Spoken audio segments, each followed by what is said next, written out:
지난 주일 새벽 윤석열 대통령에 대한 구속영장이 발부되면서 이에 반발한 지지자들이 법원에 난입해 폭력을 행사해 충격을 주고 있습니다. 이에 대해 기독교계 단체들은 이 법치를 무너뜨리는 폭력행위 배후에 전광훈 목사가 있다며 비판의 목소리를 높였습니다. 천수연 기자가 취재했습니다. 서울 서부지방법원이 윤석열 대통령에 대한 구속영장을 발부하자 보수 지지자들이 폭력적 난동을 부리며 법원을 아수라장으로 만들었습니다. 경찰과 공무원을 폭행하며 법원에 난입해 기물을 부수고 영장 판사를 색출하겠다고 난동을 부리는 등 사법 시스템을 짓밟고 무력으로 협박했습니다. 일부 시민들이 대통령 구속영장의 발부에 항의하며 경찰과 물리적으로 충돌을 빚고 법원에 들어가 기물을 파손했습니다. 자신들의 주장을 관철시키기 위해 폭력을 동원한다면 어떤 명분으로 정당화될 수 없습니다. 보수 지지자들의 이 같은 폭력적 난동의 배후로 전광훈 목사가 거론되면서 전 목사에게 책임을 물어야 한다는 목소리가 높아지고 있습니다. 탄핵 반대 집회에 동원 알바비 지급을 공언하고 공수처 인근 분신 사건 후에는 효과 있는 죽음의 기회를 주겠다고 망언했고 서울구치소에서 윤석열을 강제로 데리고 나와야 한다고 선동하고 서부지법 앞으로 모이자고 주도했습니다. 개신교계에서도 법질서를 무시한 폭력 사태를 비판하는 동시에 폭력 난동의 배후에 전광훈 목사가 있다면서 한국교회가 전 목사와의 관계를 끊어내야 한다는 촉구가 이어지고 있습니다.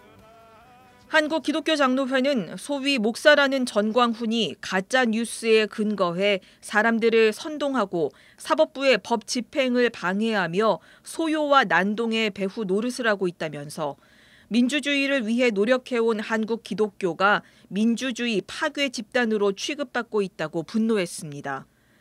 기장총회는 민주주의의 근간인 법질서를 파괴하는 전 목사는 한국 기독교 앞에 참회하고 사법 난동에 대한 책임을 지라고 촉구했습니다.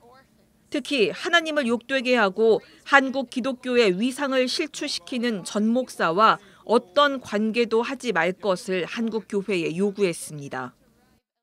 민주사회의 근간인 법치를 무너뜨리고 있습니다.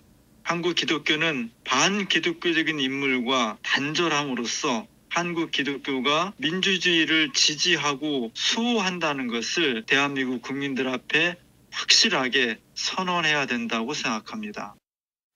윤석열 폭정 종식 그리스도인 모임도 법원 폭력 사태에 대해서 명백한 폭동이며 제2의 내란이라면서 이 폭력의 배후에 전광훈 목사가 있다고 꼬집었습니다. 그리스도인 모임은 전광훈 집단을 기독교의 이름을 사용할 수 없는 광란적 폭력 집단이라면서 한국교회는 기독교를 욕보이는 폭력 집단과 절연하고 대오각성하는 모습을 보여야 한다고 강조했습니다. 교회개혁 실천연대는 한국교회가 전광훈 목사를 당장 출교 제명시켜야 한다고 더 강하게 비판했습니다.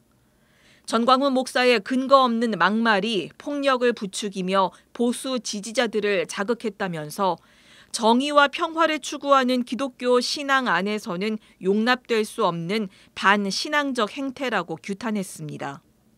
기독교 윤리실천운동과 한국기독교 공공정책협의회 등 기독교 시민사회 단체들도 민주주의와 법치를 거스르는 중대한 범죄 행위에 대해서 폭력 가담자와 선동 배후 세력에게 그에 합당한 사법적 책임을 물어야 한다며 이 같은 사태가 재발하지 않도록 엄중한 처벌을 해야 한다고 강조했습니다. 이미 정치적 신학적 막말로 교계에서 이단성 논란이 일었던 전광훈 목사. 그의 극우성과 반기독교성을 알고도 모른 척 눈 감으며 미적거리는 사이 폭력 선동과 사회 갈등의 중심에 기독교가 있다는 불명예를 한국교회가 뒤집어 쓰는 형국이 됐습니다. CBS 뉴스 천수연입니다.